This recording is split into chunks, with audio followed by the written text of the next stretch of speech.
जय माँ इंद्राक्षी, जय अम्बे। इंद्राक्षी धाम में दर्शकों आप सभी का हम हार्दिक स्वागत करते हैं। आज के दिन जिन जातकों का जन्म दिवस है, मैरिज एनिवर्सरी है, उन सभी को हमारी तरफ से बहुत बहुत शुभकामनाएं। बहुत ही सुंदर सुंदर समय, तीज, पर्व, व्रत, सारी श्रृंखलाएं प्रारंभ होने वाली हैं। सावन का महीना, सावन की घटा, सावन की बरसात और सावन में भगवान शिव की भक्ति वास्तव में आनंदित करती है। सावन आने को है, 22 जुलाई से सावन प्रारंभ हो जाएगा और उससे एक दिन पहले 21 जुलाई गुरु पूर्णिमा, व्यास पूर्णिमा का हम सब पूजन करने वाले हैं। और साथ में सावन के महीने में 2 स्तोत्र ऐसे हैं जो आपके लिए बहुत ही कल्याणकारी होंगे। सावन में अगर आप शिव की भक्ति बहुत अच्छे से करना चाहते हैं तो आज हम आपको वो बात बताने वाले हैं। आइए पहले आज का हम पंचांग देखें। 19 जुलाई सन 2024, दिन शुक्रवार, संवत 2081, आषाढ़ मास, शुक्ल पक्ष, तिथि त्रियोदशी, नक्षत्र मूल, जन्मे जातक गणमूल नक्षत्र की श्रेणी में होंगे। राहु काल 10:30 से 12, दिशा सूर्य पश्चिम दिशा। 22 जुलाई से सावन प्रारंभ हो जाएगा और सावन की प्रत्येक संध्या को आप 2 चीजें जरूर पढ़ें अगर समय है। शिव जी के 1008 नाम, जिसे शिव सहस्त्र नामावली के नाम से जाना जाता है। 1000 नाम या 108 नाम एक ही बात है। साथ में शिव तांडव स्तोत्र। आस पास कोई शिवालय हो या कोई निर्जन में शिवालय हो, संध्या के समय वहां बैठ करके भगवान शिव का पंचोपचार या षोडशोपचार पूजन करने के उपरांत धूप दीप दे दिया, पंचोपचार या षोडशोपचार पूजन कर लिया, या देसी भाषा में धूप दीप फल फूल अर्पण करके, जल चढ़ा करके, 11, 21, 51, 31, 108 बेलपत्र चढ़ा करके भगवान शिव के 1008 नाम पढ़े, 1008 नाम पढ़े। और यदि एक और दुर्गम काम करना चाहते हैं तो सुने, डलिया में वैसे तो 1000 पत्ते बेटा मिलना मुश्किल हो जाते हैं, लेकिन शुरू के 108 नामों पर एक एक नाम भगवान शिव का बोलते जाएं और एक एक पत्ता शिवलिंग के ऊपर अर्पण करते चले जाएं। जब तक आपकी ये पूजा हो 1008 नाम पढ़ें। इसके बाद शिव तांडव स्तोत्र 1, 3 या 5 बार पढ़ें। तब तक वो दीप जो देसी घी का आपने जलाया है वो अनवरत तरीके से जलता रहना चाहिए। इसके उपरांत भगवान शिव से क्षमा प्रार्थना करके अपने घर लौट आए। चमत्कार महसूस होने लगेगा और उसी समय यदि संभव हो तो भगवान शिव पिंडी की 108 परिक्रमाएं, शिव पिंडी की आधी परिक्रमा ही की जाती है। जो जल जहाँ से बाहर जाता है, जलहरी, उसको पार नहीं किया जाता। 108 परिक्रमाएं, साथ में 108 बेलपत्र हर नाम पर चढ़ाना और पूरे नाम पढ़ना, लेकिन 1008 तक बेलपत्र चढ़ा करके प्रणाम करना। उसके बाद शिव तांडव स्तोत्र पढ़ना। बड़े से बड़े संकटों का विनाश होता है, बड़े से बड़े साधक की कामनाएं पूर्ण होती हैं।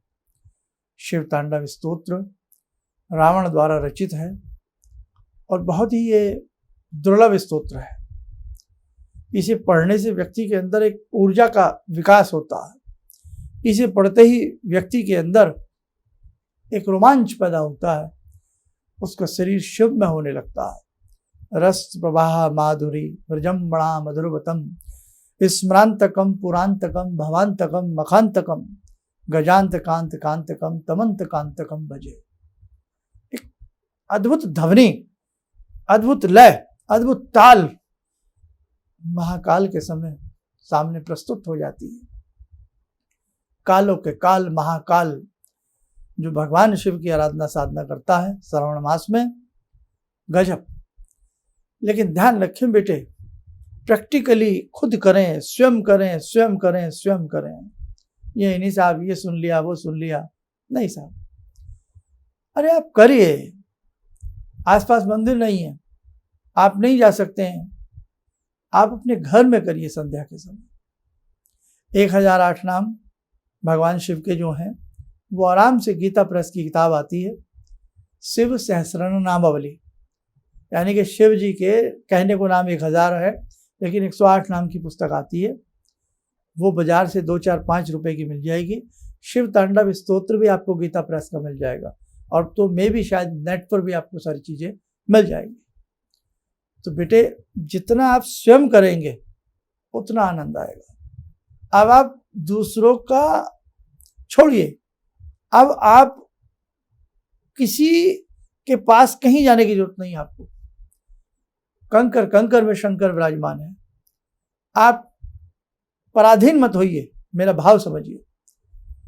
आप स्वयं, आपके अंदर वो शक्ति है, स्वयं आपके घर में भगवान शिव हैं, स्वयं आपके अंदर वो भाव है। आप अपने भाव से अपने भगवान को भजिएगा। अपने घर के छोटे से मंदिर में कई बार आप घबरा जाते हैं, मैंने ये मूर्ति कहीं गलत तो नहीं रख दी, ये फोटो गलत तो नहीं रख दी, दीप गलत तो नहीं जला दिया, धूपबत्ती दाएं बाएं किधर तो नहीं कर दी। आजकल बड़े लोग लल्लू बनाने वाले हो गए, ऐसे ना करो, वैसे ना करो, ऐसे ना करो, बस इसी चक्कर में पड़े रहो। अरे भगवान को देखो, भगवान भाव के भूखे हैं। भिल्ली ने क्या किया था, ध्यान है सबको? माँ शबरी ने बेरों को चकती थी। भाव थे, छूटे नहीं थे वो बेर, वो भाव थे कि मैं अपने प्रभु को मीठे बेर खिलाऊं। क्या भाव थे उनके। भाव रखिए, आप चक्कर में मत पड़िए। वो जमाना गया बेटे कि इतने बजे उठ, इतने बज के इतने मिनट पे उठ के एक टांग ऊपर करके नीचे करके ऐसे करो वैसे करो। अरे भैया छोड़ो सारी बातें। आप सुबह चाहे 3 बजे उठ जाएं, लेकिन आपके भाव ना हो तो भक्ति नहीं हो सकती। आप दोपहर के 12 बजे भी भक्ति कर रहे हो और आपके भाव अच्छे हैं, मतलब ये है कि भक्ति सुबह करिए। ऐसा नहीं है मेरा कहने का भाव, भक्ति सुबह ही करिए, भक्ति शाम को करिए। त्रिसंध्या भक्ति है हमारे यहाँ, रात्रिकालीन भक्ति भी है हमारे यहाँ। लेकिन इतने बजे उठ कर करना है और भाव ना हो तो निष्फल भक्ति है। उठने से कुछ नहीं होता, भाव जगाने से भक्ति जागती है। इसलिए बेटा ध्यान रखना, सभी अपने अपने हिसाब से जल्दी उठने की कोशिश करना और भाव के साथ भक्ति करना। आप संध्या के समय करिए जो हमने आज आपको बताया, भाव से भक्ति को करिए। आप देखो फिर कैसे भगवान शिव की शक्ति का आभास आपके चारों तरफ आपको महसूस होने लगेगा।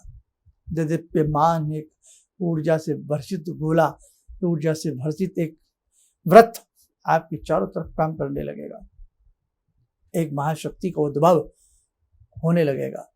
भगवान शिव में आपको शरीर होने लगेगा, भगवान शिव का सायुज्य आपको प्राप्त होने लगेगा। और उसी के साथ साथ एक काम और करना जो मैं आपको बता रहा हूँ, देवी अथर्वशीर्षम पढ़ना या शुद्ध कुंजी का पढ़ना। पहले शिव शक्ति कहते हैं ना, शिव शक्ति, शिव शक्ति के बिना अधूरे हैं और शक्ति शिव के बिना अधूरी है। तो बेटा बहुत भाव के साथ आप शिव जी के नाम पढ़ना। बेल, घर में ही शिवलिंग हो तो बेलपत्र चढ़ाते रहना, नहीं तो एक प्लेट में नमः शिवाय लिख लो या शिव लिख लो, उस पर ही बेलपत्र चढ़ाते रहो। देखो कमाल, भाव से है भगवान, समझे? न पत्थर की मूर्ति में है, न लकड़ी की मूर्ति में है, न स्वर्ण की धातु की मूर्ति में है। भगवान कहाँ है? भगवान भाव में है। यदि आपके भाव नहीं तो आपके लिए सामने वो मूर्ति नहीं है, वो स्वर्ण है, वो पाषाण है। यदि भाव है तो वो मूर्ति नहीं, वो भगवान है ना बेटा? तो इसलिए भाव से भगवान की प्राप्ति होती है, धातुओं से भगवान की प्राप्ति नहीं होती है। तो अच्छे से जपिए, पहले भगवान शिव को जपिए जैसे बताया, अभी सुन लेना दोबारा, और फिर उसके बाद शिव तांडव पढ़िए, और फिर भवानी का सिद्ध कुंजी का या नवारण मंत्र की 3 माला करिए या देवी अथर्वशीर्ष करिए। देखो कैसे आपको आनंद आता, पूरा सावन आप करिए, आनंद की प्राप्ति होगी। गुरु पूर्णिमा के बारे में कुछ बताने वाले हैं। आइए पहले आज के इस साधना मार्ग में जुड़े भगवान शिव से। ओम आत्मा त्वं गिरिजामति सहचरा प्राणा शरीरं गृहं पूजा ते विषयोपभोग रचना निद्रा समाधिस्थिते संचारा पदयो प्रदक्षिण विदेः श्रोत्राणि सर्वागिरो यद्यात् कर्म करोमि तद्दखिलं शम्भोस्तवाराधनम्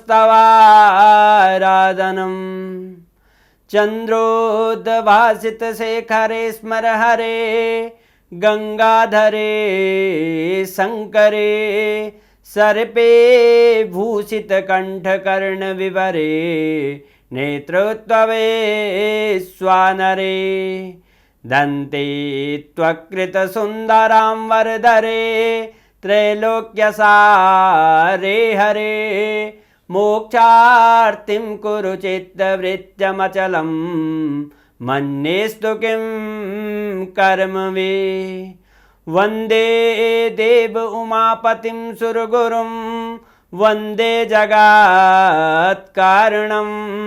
वन्दे पन्नगभूषणं मृगधरं वन्दे पशूनां पतिं वन्दे सूर्यशशाङ्कवह्निनयनां वन्दे मुकुन्दप्रियं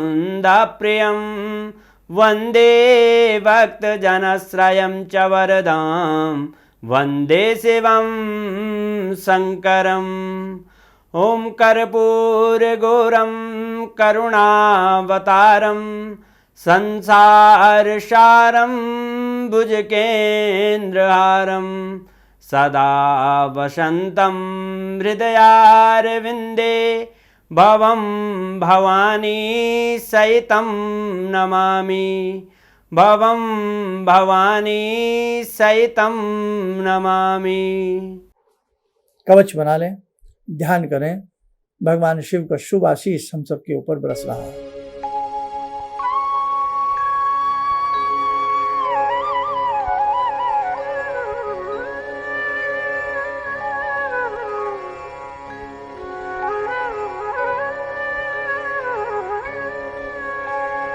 ओम बोलते हुए नेत्र खोलें, सामान्य हो जाए।